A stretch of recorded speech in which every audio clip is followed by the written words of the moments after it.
요한복음 강해 오늘 40번째 말씀, 하나도 잃어버리지 아니하리라 하는 제목으로 말씀드리려고 합니다.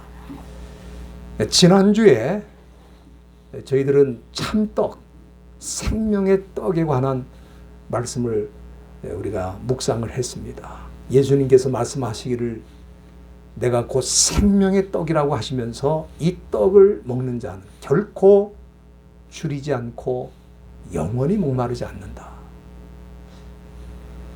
아마 이 세상에서 이렇게 말씀하신 분은 예수님밖에 없을 거예요. 내가 생명의 떡이라고 말씀하신 분은 예수님밖에 없어요. 사람들은 다 썩을 양식을 위해 일하고 썩을 양식을 찾고 있지만 우리 주님만이 내가 생명의 떡이라고 하시면서 생명의 양식을 주시겠다. 그렇게 말씀하신 것입니다. 사실 요즘 예수님 모르는 사람이 어디 있습니까? 그렇죠? 그런데 사람들이 예수님을 알면서도 예수님을 믿지 못하는 이유가 뭡니까? 제가 말씀드렸죠. 고린도후서 4장 4절에 보면 이 세상 신이 있는데, 다시 말하면 사탄이 있는데, 사탄이 하는 일이 뭐냐면 사람들의 마음을 혼미케 한다 그랬어요. 혼미케 한다. 이 혼미케 한다는 말 투플로라고 하는 헬라어인데, 이 투플로라고 하는 거는 무슨 뜻이냐면 blind, 눈을 어둡게 한다는 뜻이에요. 사람들의 마음을 어둡게 하고 영적인 눈을 어둡게 하고 정신을 어둡게, 누가? 사탄이 그렇게 한다 이 말이에요.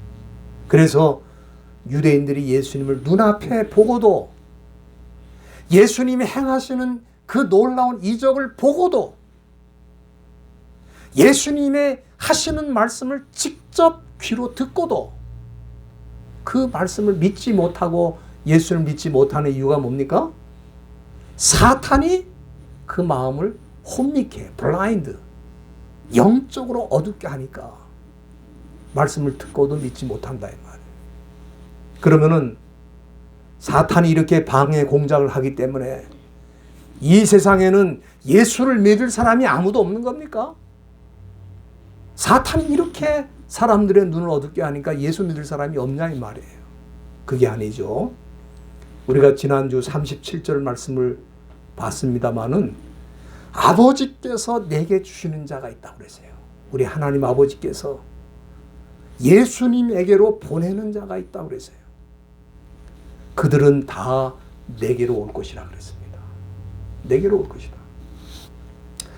이것은 구원의 확실성을 보여주시는 말씀인데, 우리가 예수님을 믿게 되고 또 예수님을 끝까지 따르게 되는 것은 우리의 어떤 종교적인 열심이나 노력 때문이 아니고 우리를 하나님 아버지께서 예수님께로 인도해 주셨기 때문에 가능하다 그 말이에요.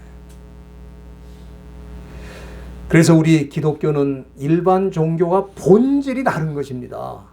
본질이 다른 거예요. 어떻게 다릅니까? 내가 노력하고 내가 열심을 내서 구원에 이르는 게 아니라 이 말이에요. 그러면 어떤 사람은 왜 매주 교회에 나와야 됩니까? 그러는데, 우리가 매주 교회에 나오는 거는 사실은 구원받기 위해 나오는 게 아닙니다. 그럼 왜 나오느냐? 구원을 받았기 때문에 나오는 거예요. 구원을 받았기 때문에 하나님께 예배를 드리는 것이고, 구원을 받았기 때문에 하나님께 감사하는 것이고, 구원을 받았기 때문에 하나님께 찬양을 드리는 것이고, 교회로 모여서 영적으로 무장하고 훈련을 받고 다시 세상으로 나가기 위해서 교회에 나오는 거지. 교회 열심히 나와서 구원받는 게 아니다 이 말이에요. 오늘 본문의 말씀도 구원의 확실성에 대한 말씀이 이어지고 있습니다. 예수님께서는 이 세상에 오시기 전에 성부 하나님과 영원전부터, 이 세상이 만들어지기 전 영원전부터 함께 계셨어요. 그래서 우리가 이거를 그리스도의 선제설이라고 하는 신학적 용어를 쓰는데, 이것은 요한복음의 주제 가운데 핵심이기도 합니다. 우리가 요한복음 1장 1절을 이미 살폈습니다마는 거기 보면은 태초에 말씀이 계시니라. 이 말씀은 예수님을 말하는 거거든요. 로고스라 그러는데 말씀은 예수님을 말하는 거거든요. 예수님이 하나님과 함께 계셨으니 이 말씀은 곧 하나님이라 그랬어요. 그러니까 우리 예수님은 만물이 창조되기 전부터 성부 하나님과 영원토록 계셨고 또 이 세상을 창조하실 때 함께 창조하셨다. 그래서 이 천지 창조는 성부 하나님의 작품이기도 하고 또 성자 예수님의 작품이기도 한 거예요. 그런데 성부 하나님과 영원전부터 함께 계시던 이 예수님께서 역사의 한복판에 이 세상 한복판에 들어오신 거예요. 우리가 그것을 신학적으로는 성육신, 인카네이션이라고 한 용어로 쓰는데 오늘 본문에도 그 말씀을 하십니다. 38절에 보면은 내가 하늘로서 내려왔다. 성육신에 대한 말씀이에요. 요한복음 1장 1절은 사도 요한이 그렇게 증거한 것이고 여기 38절 말씀 예수님이 친히 내가 하늘에서 내려왔다고 말씀하신 선언입니다. 그러면은 하나님과 영원전부터 함께 계시던 그 예수님이 왜 이 세상으로, 이 역사 안으로, 이 땅으로 들어오셨는가? 그 말씀, 그 이유가 38절에 나와 있습니다. 거기 중간에 보면은 우리 예수님이 오신 것은 내 뜻을 행하려 함이 아니라 그 다음 말씀에 이어지고 있죠. 나를 보내신 이의 뜻을 행하려 함이라. 그러니까 우리 예수님이 이 세상에 오신 것은 뭐예요? 성부 하나님의 뜻을 행하기 위해서 오셨다. 그렇게 지금 말씀하시고 있습니다. 우리가 지난주에 하나님의 뜻을 행하는 게 무엇인가 하는 것을 제가 말씀드렸는데 우리 사람에게는 우리 믿는 사람들에게는 하나님의 뜻이 뭡니까? 우리가 하나님의 뜻을 행하는 건 뭐냐면은 29절에 나와 있죠. 하나님의 보내신 자 예수님을 믿는 게 우리 하나님의 일입니다. 우리에게는 이게 가장 중요한 하나님의 일이에요. 예수님을 끝까지 믿고 따라가는 것이 하나님의 뜻을 행하는 것입니다. 그게 하나님의 일이에요. 우리한테는 이보다 더 중요한 일이 없습니다. 그러나 성자 예수님께서는 하나님의 뜻을 행하려 오셨다고 하는데 그럼 예수님에게는 하나님의 뜻을 행하시는 것이 무엇인가? 오늘 본문에 두 가지가 나타나 있는데 제가 그 말씀을 드리려고 합니다. 첫째는 예수님이 하나님의 뜻을 행하시는 것은 본문 39절 중간에 보세요. 내게 주신 자 중에 내가 하나도 잃어버리지 않고 마지막 날에 다시 살리는 이것이다. 그랬어요. 여기 중요한 말씀이 뭐냐면 하나도 잃어버리지 않는다는 그 말씀입니다. 사실 이 세상 부모들의 책임이 뭡니까? 하나님이 허락해 주신 자녀들을 잘 돌보고 그 자녀들 가운데 하나도 잃어버리지 않는 게 부모들의 책임이고 역할입니다.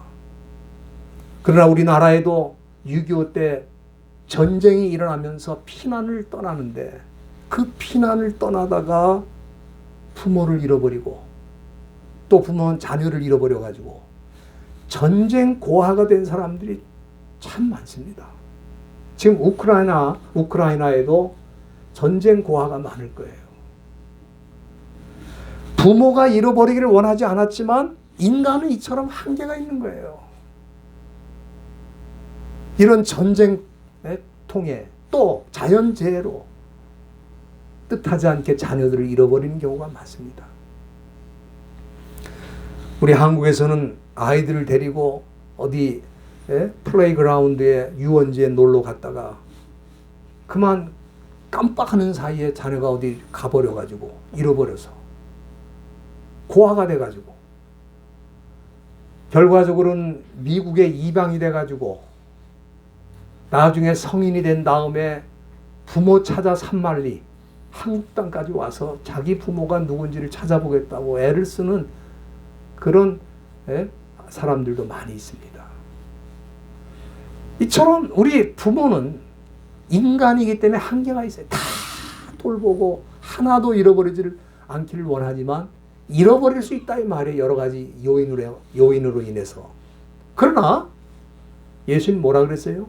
오늘 본문에 38절 중간에 내게 주신 자 중에 나는 하나도 잃어버리지 않는다. 하나도. 그렇게 믿으시면 아멘 하십시다. 예? 우리가 예수님을 알고 만나게 된 것이 결코 우리의 노력이 아니라 하나님께서 우리를 예수님께로 이끌어 주셨기 때문에 가능하다고 말씀드렸습니다. 모두가 이런 방식으로 예수님을 만나는 거예요. 사람들은 어떻게 생각합니까? 내가 먼저 예수님을 찾는 거다. 내가 필요해서 예수님을 만나기를 원하는 거다. 그래서 내가 노력해서 예수를 만날 수 있다. 천만의 말씀. 사람들이 예수님을 찾기는 해요. 유대인들도 예수님을 찾았잖아요. 그럼 왜 찾았습니까? 예수님을 경제적인 메시아로, 정치적인 메시아로 내가 먹고 사는 문제를 해결해주고 사회적인 이슈와 정치적인 이슈를 해결해주기 위해서 그 예수님을 찾는다 이 말. 그렇게 찾은 예수님은 진정으로 성경이 보여주는 예수가 아니라 이 말이에요. 사람이 노력해서 만나는 예수님은 구원의 메시아가 아닙니다. 그럼 구원의 메시아는 어떻게 만나느냐? 구원의 메시아는 한 사람 한 사람을 하나님께서 예수님에게로 보내주셔야 그분을 만날 수 있는 거예요. 사람들이 착각을 하고 있어요. 그래서 우리 예수님이 분명히 여기다가 뭐라 그러냐면 내게 주시는 자라고 그랬어요. 내게 주시는 자. 내게 주시는 자라고 그랬어요. 이 세상 부모는 혹시 우리를 잃어버릴 수 있습니다. 그러나 우리 예수님은 내게 주신 자 중에는 나는 하나도 잃어버리지 않을 것이다. 그렇게 말씀하셨어요. 이것이 구원의 확실성이라고 믿습니다. 여러분들 세상 종교를 한번 보세요. 다 어떻게 시작되냐면 나의 결정으로 시작되는 거예요. 그 종교 자체도 어떤 사람의 결정으로 시작됐다니까. 또 그 종교를 따라가는 사람들도 자기의 결정으로 시작이 되는 거예요. 그리고 그 종교를 유지하는 이유가 뭡니까? 그들의 종교적인 노력으로 유지하는 거예요. 그러나 기독교는 그렇지 않습니다. 우리 하나님께서 우리를 예수님에게로 보내주심으로 기독교가 시작이 되는 것이고 구원이 시작이 되는 것이고 예수님께서는 자신에게로 오는 자를 하나도 내어쫓지 않고 잃어버리지 않겠다고 그렇게 여기 확실하게 말씀하셨어요. 여러분들 한번 생각해 보십시오. 만약에 우리 구원이 어떤 우리의 종교적인 열심과 노력으로 유지될 수 있다면은 그 얼마나 불안하겠어요. 우리가 좀 열심을 내고 우리가 뭔가 하는 것 같으면은 내 구원이 있는 것 같은데 사람이라 약해질 수도 있고 조금 소원해질 수도 있고 힘이 빠질 수도 있다 이 말이에요. 그래서 내 노력이 중단이 되거나 약화되면은 내 구원이 도망가는 것 같은 느낌을 받지 않겠습니까? 근데 실제로 교회 안에서 그런 분들 많아요. 막 열심히 될 때는 내가 구원받은 것 같아 그러다가 뭐 좀 열심히 약해지면 내 구원이 지금 사라지고 있습니다. 그렇죠. 그 사람의 열심으로 구원이 되는 걸로 생각하는 사람은 그렇게 생각할 수밖에 없는 거예요.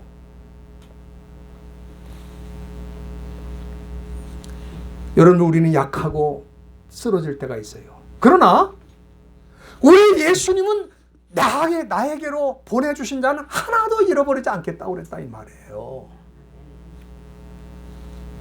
이 얼마나 위로가 되는 말씀이고 힘이 되는 말씀입니까? 이것이 기독교와 일반 종교가 결정적으로 다른 점이에요. 그런데 교회 안에도 어떤 종교적인 노력과 열심으로 뭐 마치 구원이 이루어지는 것처럼 그렇게 생각하고 사는 사람들이 있어요. 가톨릭은 아예 교리를 그렇게 가르치고 있어요. 이렇게 된 거는 세상 종교의 영향을 받아가지고 기독교가 타락을 해서 잘못된 구원을 가지고 있기 때문에 그런 거예요. 사탄은 교회 안에 있는 사람들이 자기의 종교적인 노력과 열심으로 구원받기를 원해요. 왜? 그렇게 구원받을 사람은 없으니까. 그러니까 저와 여러분들이 해야 될 하나님의 일은 뭐예요? 끝까지 예수님을 믿는 거예요. 그거밖에 없어요. 그거밖에 없어요. 여러분, 우리의 구원이 확실한 것은 나의 열심과 노력 때문에 그런 게 아니고 예수님이 하나도 잃어버리지 않겠다고 말씀하셨기 때문에 확실한 거예요. 여러분들이 마태복음 18장 한번 보시길 바랍니다. 거기 보면은 우리 예수님께서 하나도 잃어버리지 않겠다고 하시는 말씀이 사실이라는 예화가 나와 있어요. 거기 마태복음 18장 12절에 보면은 예수님께서 제자들에게 너희 생각은 어떠냐 그렇게 물어보셨어요. 뭘 물어보셨냐 하면은 만일 어떤 사람이 양 100마리 양이 있는데 그 중에 하나가 길을 잃어서 헤매고 있어요. 그러면은 그 99마리를 놔두고 그 잃어버린 양을 찾으러 가지 않겠느냐 그랬어요. 여러분들 일반적으로 사람들은 경제적인 관점에서 접근할 때 한 마리 정도 뭐 잃어버려도 괜찮지. 아직도 99마리가 남았는데. 그런 생각을 한다 이 말이에요, 사람들은. 그렇지 않습니까? 내가 99마리라도 지켜야지 한 마리 찾으러 갔다가 여기서 또 잃어버리면 어떡하나. 그렇게 생각한다 이 말이에요. 그러나 우리 예수님은 목자 되신 예수님은 99마리를 놔두고 한 마리를 찾으러 가세요. 그럼 99마리를 포기하셨느냐? 그게 아니라 이 말이에요. 99마리도 여전히 주님 손 안에 있어요. 그러나 잃어버린 그 양 한 마리까지도 하나도 잃어버리지 않겠다고 하신 말씀을 여기 보여주신 거예요. 그래서 저와 여러분들이 이 자리에 있는 줄로 믿습니다. 왜? 하나도 잃어버리지 않겠다는 거예요. 이것이 예수님이 이 세상에 오셔서 행하시는 하나님의 뜻입니다. 두 번째는 본문에 보면은 40절에 이 하나님의 뜻을 행하는 게 뭐냐? 우리 예수님에게는 내 아버지의 뜻은 아들을 보고 믿는 자마다 영생을 얻는 이것이니 마지막 날에 내가 그를 다시 살리리라. 우리 예수님은 단 하나라도 잃어버리지 않는 것으로 끝나는 게 아니고 마지막 날에 다시 살릴 것이다 그렇게 말씀하셨어요. 여기 마지막 날이라는 말이 참 중요한 표현입니다. 여러분, 이 세상 사람들은 대부분 자기의 마지막 날이 있다고 하는 것을 생각지 않고 살고 있어요. 그러나 마지막 날이 있어요. 우리 예수님도 지금 마지막 날이 있다는 말씀을 하시잖아요, 여기서. 우리가 이 마지막 날이라고 그럴 때에 두 가지 개념으로 생각할 수 있습니다. 첫째는 뭐냐면은 개인적인 마지막 날이 있어요. 개인적인 종말이 있어요. 그건 뭐냐면은 우리의 생물학적인 생명이 끝나는 날이에요. 요즘 사람들의 수명이 길어진 건 사실입니다. 그러나 그렇다고 해도 누구나 죽는 거예요. 전도서 3장 2절에 보면은 뭐라 그랬습니까? 날 때가 있고 죽을 때가 있다 그랬어요. 또 야고보서 4장 14절에도 뭐라 그랬습니까? 너희 인생이 무엇이냐? 너희 인생이 무엇이냐? 예? 잠깐 보이다가 없어지는 안개라 그랬어요. 잠깐 보였는데 없어졌어요. 그게 인생이라는 거예요. 그래서 사람들이 장례식에 가면 참 큰 은혜를 받습니다. 왜 그렇습니까? 나도 언젠가는 저 사람처럼 저 관 안에 들어가 누워 있겠구나. 그런데 장례식에 가서도 자기는 안 죽는다고 생각하는 사람들이 있어요. 저 사람 죽었지만 난 안 죽어. 장례식에 갈 때마다 이 사람이 죽은 것처럼 우리도 언젠가는 이 관에 누울 것이다. 그걸 생각을 해야 되잖아요. 그렇기 때문에 우리 믿는 사람들은 나에게도 마지막 날이 있다는 걸 생각하고 그 마지막 날이 오기 전에 하루라도 더 의미 있게 가치 있게 더 하나님께 영광을 돌리며 감사하면서 살고 싶은 거예요. 그것이 우리가 살아있는 이유라 이 말이에요. 그러니까 이 마지막 날이라고 하는 것은 개인적인 종말을 첫째 의미합니다. 그러나 두 번째는 더 나아가서 이 마지막 날은 우주적인 종말이 있다. 우주적인 종말을 뜻하는 것입니다. 여러분들 이 우주적인 종말에 대해서는 우리 예수님이 직접 말씀하셨어요. 여러분들 마태복음 한번 보시길 바랍니다. 24장 그 29절 한번 보시길 바랍니다. 마태복음 24장 29절에 보면은 우리 예수님께서 우주적인 종말에 대한 말씀을 친히 하셨어요. 뭐라고 하셨냐면 그날 환난 후에는 즉시 해가 어두워지고 달이 빛을 내지 않고 별이 하늘에서 떨어진다. 여러분들 사람들은 다 우주는 영원하다고 그러잖아요. 과학자들도 우주는 영원하다고 그래요. 해도 영원하고 달도 영원하고 별도 영원하고 이거 다 영원하다고 생각하고 우리 예수님 뭐라 그래요? 해가 떨어진다는 거야. 달도 떨어지고 별도 떨어지고 우주의 종말이 있다는 것을 여기 우리 주님 분명히 말씀하셨잖아요. 만약에 이런 종말이 온다면 대단히 두려울 것입니다. 해가 일주일만 안 떠도 한 달만 안 떠도 지구는 멸망을 받을 수 있어요. 그런데 아예 해가 떨어져 버렸어. 얼마나 두려운 일입니까? 그런데 그날은 우리가 기다리는 날이에요. 왜?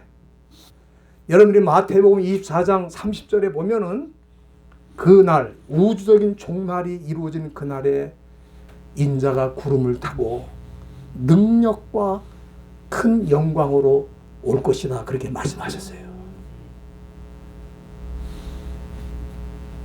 그러니까 이 마지막 날에 우리의 구원이 완성되는 거예요. 우리 주님이 다시 오심으로. 그래서 여기 40절로 우리가 본문으로 돌아가면은 중간에 뭐라 그랬습니까? 이 마지막 날에 무슨 일이 일어나요? 다 멸망받고 다 죽고 다 끝나는 줄 알았더니 그 마지막 날에 우리 주님이 어떻게 하시겠다고 그랬어요? 우리를 다시 살릴 것이다 그랬어요. 그러니까 우리에게 개인적인 종말이 먼저 오면은 어떻게 됩니까? 잠시 육체와 영혼이 분리가 돼서 육체는 땅에 묻고 영혼은 아버지께로 가서 주님이 이 세상 다시 오시는 날, 새 하늘과 새 땅이 이루어지는 그 날을 기다리는 거예요. 주님 품에서. 그러나 모릅니다. 어떤 분들은 내 육체의 생명이 끝나기 전에 우주적인 종말, 다시 말하면 주님이 다시 오시는 것이 먼저 일어날 수도 있다 이 말이에요. 그럼 우리가 죽음을 보지 않고 어떻게 됩니까? 우리의 육체가 부활체로 변하면서 다시 일어나게 된다 이 말이에요. 참, 이 기독교의 진리는 너무너무 놀라운데 이걸 잘 이해를 못하고 있어요, 사람들이. 여러분들, 이런 은혜가 내 개인적인 종말이 먼저 오거나 우주적인 종말이 먼저 오거나 상관없이 마지막 날은 사람들이 다 두려워한다 이 말이에요. 마지막 날은 두려워하기 때문에 마지막 날이 없다고 생각하는 거야. 두려우니까. 내가 그렇게 생각한다고 마지막 날이 없습니까? 마지막 날이 있어요. 그런데 우리는 마지막 날이 와도 두렵지 않다 이 말이에요. 왜? 그날이 우리가 살아나는 날이니까. 그날이 우리가 사는 날이니까 두렵지 않다 이 말이에요. 우리 주님이 내게 주신 자는 하나도 잃어버리지 않겠다고 그랬는데 책임지시겠다는 뜻 아닙니까? 그거 언제까지 책임지시는 거예요? 네? 언제까지? 마지막 날까지 책임진다는 거예요. 마지막 날. 개인적인 종말, 우리가 살아있는 동안에 개인적인 종말에 이르기까지 책임지시고, 더 나아가서 우주적인 종말이 오는 그날까지 우리를 책임지셔가지고 그 마지막 날에 우리를 다시 살릴 것이다. 이게 저와 여러분들이 받은 구원의 은혜라 이 말이에요. 여러분들 이거 우리 종교적인 열심 가지고 되겠습니까? 만약에 열심 가지고 된다 그러면은 적어도 테레사 수녀처럼 해야 될 거 아닙니까? 그렇지 않아요? 아니 여러분들 종교적인 열심과 자기의 어떤 희생과 봉사로 구원이 이루어진다 그러면은 아니 하다못해 테레사 수녀 정도는 우리가 살아야 될 거 아닙니까? 근데 그렇게 여러분들 살고 있어요? 그런데 그렇게 자기를 희생하며 살았던 테레사 수녀가 마지막 순간에 뭐라고 그런지 아세요? 나는 구원받지 않은 것 같다 그랬어요. 나는 하나님의 존재가 확실하지가 않다고 그랬어요. 그럼 왜 그랬을까? 사람의 노력으로, 경건의 열심으로, 종교적인 열심으로 구원을 이룬다 그러면 테레사 수녀는 내가 이 정도 했으니까 나는 구원은 확실히 받았을 것이다. 그러고 죽어야 될 거 아닙니까? 왜 그렇게 못 죽는 거예요? 자기의 열심과 노력으로 되는 게 아니기 때문에 그런 겁니다. 그러니까 나의 종교적인 열심과 노력으로 구원이 이루어진다고 말하는 것은 종교적인 사기라 이 말이에요. 우리가 거기에 당하면 안 돼요. 거기에 당하면 안 돼요. 우리는 예수님이 나의 구원자이시고 하나님이 나를 예수님께로 보냈기 때문에 예수님을 믿게 된 것이고, 그리고 그 예수님 우리를 쫓아내지 않고 하나도 잃어버리지 않고 책임지시겠다고 하신 것을 믿기 때문에 이 자리에 있고, 설사 내 개인적인 종말이 오고 우주적인 종말이 와도 두렵지 않다 이거예요. 그렇게 확실하다는 것을 오늘 예수님이 말씀하신 거예요. 그러니까 저는 이 요한복음을 지금 계속 강의합니다마는 한 구절 한 단어도 버릴 게 없어. 그러니까 우리가 이 대충 본다는 건 말도 안 되는 거예요. 성경을 내가 좋아하는 말씀 골라가지고 대충 보고 내가 이해하기 쉬운 말씀이나 좀 이렇게 챙겨가지고 보고 이건 안 된다 이 말이에요. 왜? 하나도 버릴 게 없으니까. 하나도 한 단어도 버릴 게 없으니까. 그 의미가 뭔지를 깊이 생각하고 그 뜻을 배워야 그게 신앙임이지. 자기가 필요한 거 좋아하는 말씀, 개인적으로 선호하는 말씀만 중심으로 보고 나머지는 그냥 다 덮어두고 생각지도 않고 그게 무슨 뜻인지도 모르고 이렇게 강단이 허약해지니까 기독교가 타락을 하는 거고 구원론이 무너지는 거고 교회론이 무너지는 거예요. 세상이 어두워지는 거예요. 그래서 저와 여러분들은 하나님의 말씀을 분명히 보고 잘 이해하고 그 말씀의 뜻을 받고 그 말씀을 믿으면서 사시기를 주님의 이름으로 부탁드립니다. 기도